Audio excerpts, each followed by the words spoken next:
Simple and tasty Bombay రవ్వ ఉప్మా ఎలా తయారు చేసుకోవాలో చూద్దామా. ముందుగా ఒక కప్పు బొంబాయి రవ్వ తీసుకొని ఇది ఒక 3 నుంచి 4 నిమిషాల పాటు ఫ్రై చేసుకోవాలి. అంతేనండి, ఎక్కువసేపు ఫ్రై చేయాల్సిన అవసరం లేదు.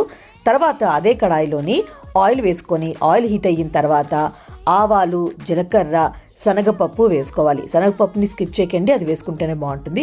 అలాగే కొంచెం మినప్పప్పు, జీడిపప్పు వేసుకొని అలాగే కొంచెం పల్లీలు వేసుకొని ఇవి లైట్గా కలర్ చేంజ్ అయిన వరకు ఫ్రై చేసుకోవాలి.